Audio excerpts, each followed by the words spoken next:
ہے اس کو محمد عربی کو، تو وہ رو کے نم آنکھوں کے ساتھ کہا صرف جانتی ہی نہیں ہوں، تمہیں پتہ نہیں محمد عربی تو میرا ویر لگتا ہے۔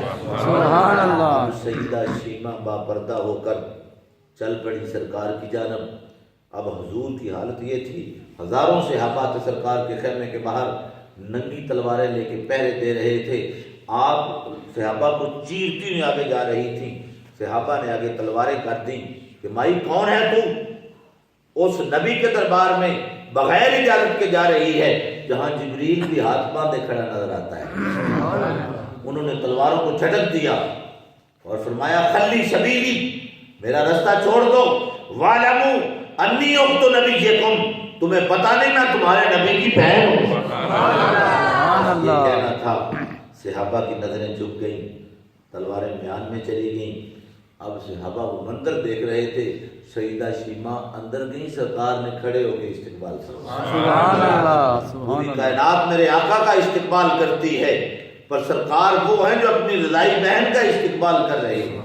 سامنے بیٹھ گئیں، سرکار نے پوچھا بہن آج کیسے آنا ہوا؟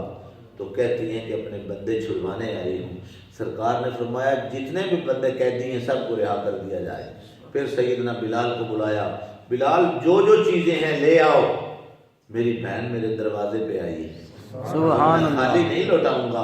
بھائیوں کے پاس جب بہنیں جاتی ہیں تو بڑی لج اور شرم ہوتی ہے، بہنوں کو خالی ہاتھ نہیں لوٹایا جاتا۔ اب سامعین محترم جتنی چیزیں تھیں سرکار نے لدوا کے نا کہا کہ میری بہن حلیمہ شیمہ لے کے جائے گی۔ سرکار خیمے تک نہ چھوڑنے آئے، سبحان صحابہ سے اللہ۔ حضور نے فرمایا کہ اے میرے صحابہ، پہلے میں جب قیدی چھوڑتا ہوں نا تم سے مشورہ کرتا ہوں، آج مشورے کے بغیر چھوڑ دیا ہے، ناراض نہ ہونا اس لیے چھوڑا ہے کہ میری بہن میرے دروازے پہ آ گئی۔ سبحان اللہ، سبحان خدا اللہ۔ کی قسم، اگر بہن کو بہن کا مقام ملا ہے تو محمد عربی کے در سے ملا ہے۔ اگر اس بیٹی کو جس کو زندہ کاٹ دیا جاتا تھا اس بیٹی سے پوچھا جائے، اس بہن کو کہا جائے میلاد نہ کر، تو وہ کہے گی اپنی بک بک بند کر، مجھے تو شناخت محمد عربی نے عطا فرمائی۔ سبحان اللہ۔ حضور نہ آتے تو آج کون انسانوں کا پرسان حال ہوتا۔ سرکار نہ زمین پہ بیٹھ کے کھانا کھا رہے تھے، اس دور کی ایک منہ پھٹ عورت فاشا وہ آ گئی، سرکار کو کہنے لگی دیکھو کیسے غلاموں کی طرح بیٹھ کے کھانا کھا رہا ہے۔ حضور کے چہرے پہ 12 نہیں بجے، اگر کوئی ہم جیسا مولوی ہوتا تو آگ بگولا ہو جاتا، 12 بج جاتے۔ اس کی جرت کیسے ہوئی کہ مجھ سے آ کے مذاق کرتی ہے؟ تو وہ کہنے لگی محمد عربی مجھے بھی کھانا کھلاؤ۔ سرکار نے فرمایا آجا کھا لے۔ کہنے لگی نہیں محمد عربی اپنے ہاتھ سے کھلاؤ۔ سرکار نے لقمہ توڑا، کہا کہ کھا لو۔ کہنے لگی نہیں اپنے منہ والا لقمہ عطا کرو۔ سبحان اللہ۔ قسمت اچھی تھی، میرا آقا مہربان ہے، حضور نے اپنے منہ والا لقمہ نکالا۔ اب لنگر مصطفیٰ کا کمال اور برکت دیکھیے، جب تک سرکار کے منہ والا لقمہ اس کے منہ میں نہیں گیا تھا، ارے منہ پھٹ تھی، فاشا تھی، جو ہی لنگر مصطفیٰ اس کے منہ میں گیا صحابہ فرماتے ہیں فوراً پیکرے حیا بن گئی۔ سبحان اللہ۔ پھر فرماتے ہیں کہ ساری زندگی ہم نے اس عورت کو کبھی گناہ کے قریب جاتے نہیں دیکھا۔ کچھ ان کے خلق نے کر لی، کچھ ان کے پیار نے کر لی، مسخر اس طرح دنیا شہ ابرار نے کر لی۔ لاکھوں سلام اس آقا پر، دل لاکھوں جس نے جوڑ دیے، دنیا کو دیا پیغام سکون، طوفانوں کے منہ موڑ دیے۔ اس رحمت عالم نے احسان کیا نہ دیا انسانوں کو، دستور دیے، منشور دیے، کچھ راہیں دی، کچھ موڑ دی۔ اب سامعین محترم تھوڑا سا سرکار کے میلاد کا ذکر کر کے اپنی گفتگو کو سمیٹ رہا ہوں۔ میرے آقا سے صحابہ نے پوچھا سرکار ہم تو آپ کے میلاد پڑھتے ہی رہتے ہیں، سرکار آپ اپنی کہانی ذرا اپنی زبانی سنا دیں۔ سرکار ہم آپ کے منہ سے میلاد سننا چاہتے ہیں۔ میرے آقا نے فرمایا سأخبرکم من اول امر، اگر میرے منہ سے میلاد سننا چاہتے ہو تو بات ذرا پیچھے سے شروع کروں گا۔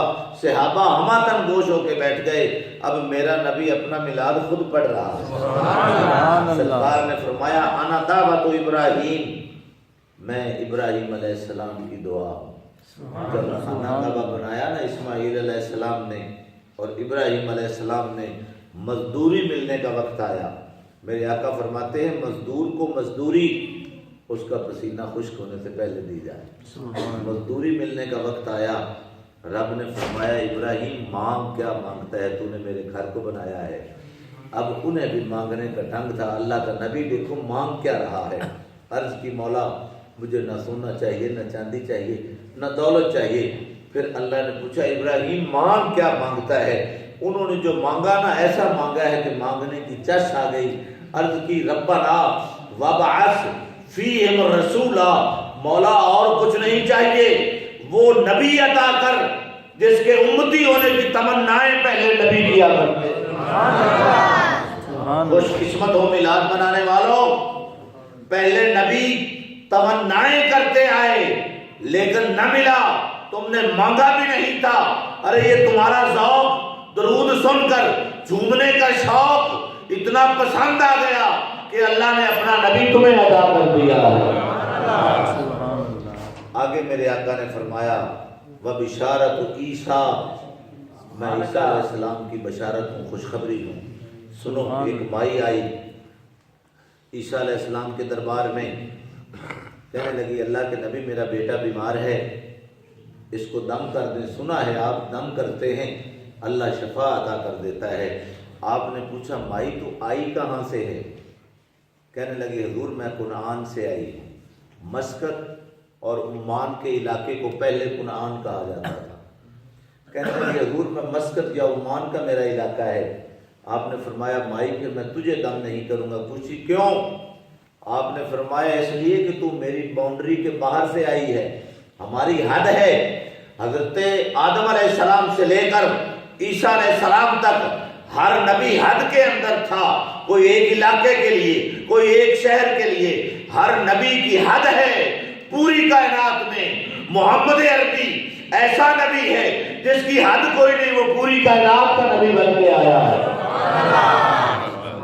کوئی ہویا دو چار ملکاں دا حاکم، میرے کملی والے دی دو جگ تے شاہی۔ وہ مائی ضد کر گئی، کہنے لگی ہے عیسیٰ روح لا، حدیں بھی تو نے بنائی ہیں یا تیرے رب نے بنائی ہیں، میں تو شفا لے کر ہی جاؤں گی۔ آپ نے پھر عرض کی مولا مہربانی فرما، یہ ضد کر رہی ہے، اس کے بچے کو شفا دے دے۔ اللہ نے فرمایا شفا دے دوں گا، پر آئندہ اپنی حد میں رہنا، حد سے باہر نہ دعا کرنا۔ آپ نے ہاتھ پھیرا، اللہ نے شفا عطا کر دی۔ وہ مائی کہنے لگی عیسیٰ روح اللہ تیرے ہاتھ میں کتنی شفا ہے؟ آپ رو پڑے اور فرمایا میرے ہاتھ میں بڑی شفا ہے، پر حرف آخر نہیں۔ وَمُبَشِّرًا بِرَسُولٍ يَأْتِي مِن بَعْدِ اسْمُهُ احمد، ابھی میرے بعد ایک نبی آنے والا ہے جس کا نام نامی احمد ہوگا۔ میں تو ہاتھ پھیرتا ہوں پھر شفا ملتی ہے۔ وہ نبی اتنی عظمتوں والا ہوگا، اتنی شانوں والا ہوگا، جہاں وہ قدم رکھے گا اللہ اس مٹی میں بھی شفا پیدا فرما دے گا۔ عیسیٰ کے معجزوں نے مردے جلا دیے ہیں، عیسیٰ کے معجزوں نے مردے جلا دیے ہیں، محمد کے معجزوں نے عیسیٰ بنا دی۔ کبھی شکل موسیٰ، کبھی شکل عیسیٰ، کبھی یوسف مہلکا بن کے آیا۔ بہت گل کھلے تھے مگر اس چمن میں بہار آئی جب مصطفیٰ بن کے آیا۔ اب سامنے محترم میرے آقا نے آگے فرمایا، سرکار اپنے منہ سے میلاد بیان فرما رہے ہیں۔ سرکار نے فرمایا ورؤیا ام یلتی رات حینا ودعتنی ادا لها منہ قصور الشام، میں اپنی ماں کا خواب ہوں جو انہوں نے مجھ کو جنت سے پہلے دیکھا تھا۔ ارے ہر بچہ آتا ہے مروج طریقے سے۔ سیدہ فرماتی ہیں کہ جب حضور میرے شکم میں آئے نا، ایک لمبے قد والا بزرگ آیا اور آ کے کہا سیدہ آمنہ تجھے مبارک ہو، نبیوں کے سردار کی ماں بننے والی ہے۔ آپ فرماتی ہیں میں نے پوچھا کہ اے بابا تو ہے کون جو جو آ کے مبارکیں دے رہا ہے، اس بابے نے جواب دیا سیدہ آمنہ گھبرانے کی ضرورت نہیں، میں ابو البشر اللہ کا نبی آدم علیہ السلام ہوں۔ ہر مہینے نبی آ کے مبارکیں دے رہے ہیں۔ اب سامعین محترم، سرکار مدینہ صلی اللہ علیہ وسلم کی ولادت کا وقت ہے۔ اللہ نے جبریل کو کہا کہ جبریل نیچے چلا جا، پروٹوکول کے سارے تقاضے پورے کر، آسمانوں سے ستارے بھی لے جا، جنت سے آب کوثر بھی لے جا، اور 3 جھنڈے بھی لے جا۔ اب سامعین محترم، عرض کی مولا جھنڈوں کا کیا کرنا ہے؟ حکم آیا پہلا جھنڈا میرے گھر پہ لگا، خانہ کعبہ کی چھت پہ۔ کیوں؟ مولا تو جھنڈوں کا محتاج نہیں ہے، تجھے جھنڈوں کی کیا ضرورت؟ تو جواب آتا ہے اس لیے لگوا رہا ہوں، دنیا والوں کو بتانا چاہتا ہوں، باقی جھنڈے تو ہر کوئی لگائے گا، ارے نبی کی عظمت کا جھنڈا وہی لگائے گا جو رب کعبہ کو ماننے والا ہوگا، جو توحیدی ہوگا۔ آسمانوں سے ستارے ٹوٹ کے نیچے آ رہے ہیں۔ حضرت عبد الرحمن بن عوف کی والدہ فرماتی ہیں کہ میں نے دیکھا آسمانوں کے ستارے نیچے آئے ہوئے، میں ڈر گئی۔ تو آواز آئی بھائی ڈرنے کی ضرورت نہیں، ہم کسی کو نقصان پہنچانے کے لیے نہیں آئے، نبی کا میلاد ہے، ہم تو لائٹنگ کر